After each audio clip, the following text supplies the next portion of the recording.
Hello students, welcome to the channel of VIPM academy. आज एक बार फिर हम लोग जो है एक नई सक्सेस स्टोरी को सुनने के लिए यहाँ पर है।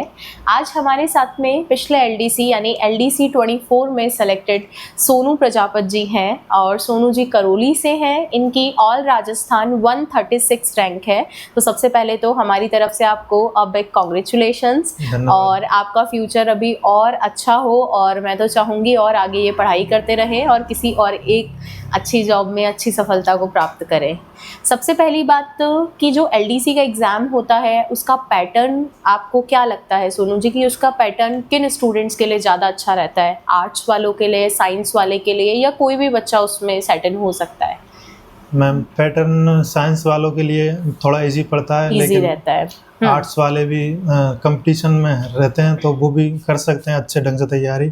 आर्ट्स का भी अच्छा खासा पार्ट रहता है उसमें। फर्स्ट पेपर में आर्ट का खूब रोल रहता है। जीके जो आती है उसमें 50 क्वेश्चन आपका क्या था?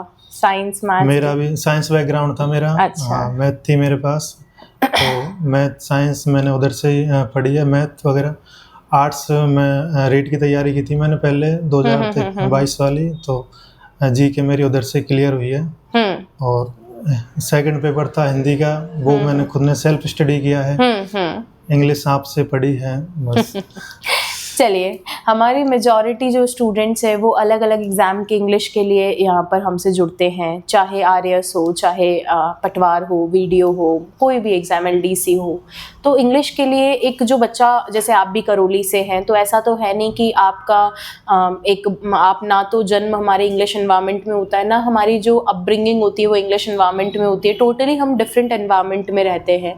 तो इंग्लिश मतलब एक जो न्यू कमर आता है, मेरे पास भी यही सबसे पहला डाउट होता है कि क्या हम सीख तो जाएंगे ना, तो क्या मतलब आपने तो प्रैक्टिकली उसको एक्सपीरियंस किया है और आपका है तो मेरे लिए भी एक लाइव एग्जांपल है कि जब ये क्लासरूम में थे, ऑफलाइन स्टूडेंट रहे हैं, VIPM के इंग्लिश वाले बैच में आते थे, तो इनका एक्सपीरियंसेस अगर जो मैंने जो ऑब्जर्व किया तो ऐसा नहीं है कि बहुत ज़्यादा पहले से एक होता है ना कि आदमी को देखकर लगता है कि नहीं एक दिन सेलेक्ट होगा और वो वाली चीज़ें, तो ऐसा नहीं पहली बार में पता चला था इनके लिए। लेकिन जब इनकी रैंक आई तो बहुत ज़्यादा खुशी भी हो रही और एक सरप्राइजिंग एलिमेंट भी मेरे लिए था। तो आप मुझे बताइए कि कैसे, मतलब इंग्लिश तो एक डर वाला पार्ट ज़्यादा रहता है।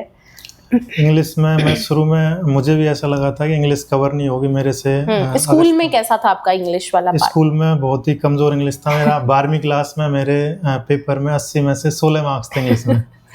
तो उधर से कमज़ोर ही था मेरा इंग्लिश। और उसके बाद मैंने इंग्लिश पढ़ी भी नहीं किसी एग्ज़ाम के लिए ज़्यादातर। पहली बार LDC के लिए इंग्लिश पढ़ी। तो शुरू में डर था कि भाई ऐसे कवर कर पाऊँगा मैं हिंदी से कनेक्ट कर पाऊँगा इंग्लिश को। तो कोचिंग में आके जो आपके नोट्स हैं VIPM के, अजीत सर ने इतने अच्छे से ढंग से पढ़ाते हैं, वो उनसे ही कवर किया मैंने सारा।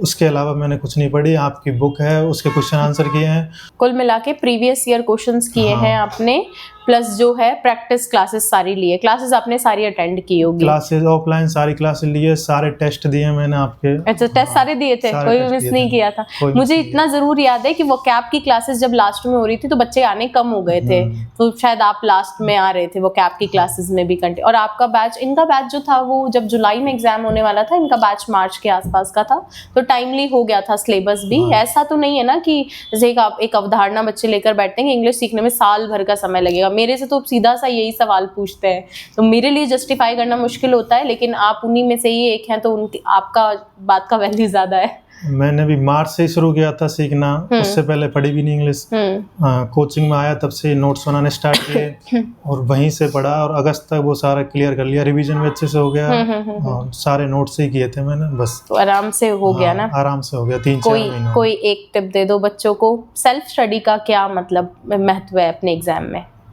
सेल्फ स्टडी का तो सभी एग्ज़ाम में वैसे महत्व रहता है। आप कोचिंग में कितना ही पढ़ लो तो खुद नहीं पढ़ोगे, खुद के नोट्स नहीं पढ़ोगे, खुद के नोट्स नहीं बनाओगे तब तक कुछ होने वाला है नहीं है। जो बच्चे कोर्स ले लेते हैं और नोट्स नहीं बनाते कि बुक से ही काम चल जाएगा, तो नोट्स बनाने चाहिए ना। खुद के नोट्स ज़रूरी है ताकि उनको रिवीजन कर सके, बार बार फॉर्मूला ध्यान रहे। अपने लिखे हुए नोट्स काम आते हैं और महत्वपूर्ण होते हैं वो।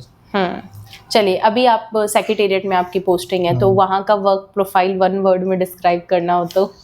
सेक्रेटरीट बहुत ही अच्छा प्लेस है। अच्छा तो है पूरे राज्य के अंदर, वहाँ पूरा शासन हो रहा है वहाँ से ही। पूरा प्रशासन चलता है सेक्रेटरीट से। जो भी अलग अलग विभाग हैं सबका अलग अलग काम है। आप कौन से डिपार्टमेंट में? मैं कार्मिक विभाग में। कार्मिक विभाग हाँ, में। तो उधर जो सरकारी नौकरी वाले होते हैं उनसे संबंधित ही काम है कार्मिक विभाग में। बाकी संस्थापन का मेरा काम है, संस्थापन में। अच्छा, संस्थापन का काम है। चलो बढ़िया है, आपको हमारी तरफ से बहुत बहुत शुभकामनाएं और भविष्य के अंदर आप और तरक्की करें। सबसे अच्छी चीज़ इनकी ये है, बहुत ग्राउंडेड पर्सन है, तब भी बहुत ग्राउंडेड थे और आज इतने दिन बाद मिल रहे हैं तो भी बहुत ग्राउंडेड है। मे बी ये क्वालिटी आपको और आगे लेके जाएगी। थैंक यू सो मच अपना इतना टाइम देने के लिए और आने के लिए। थैंक यू, मिलते हैं नेक्स्ट टाइम।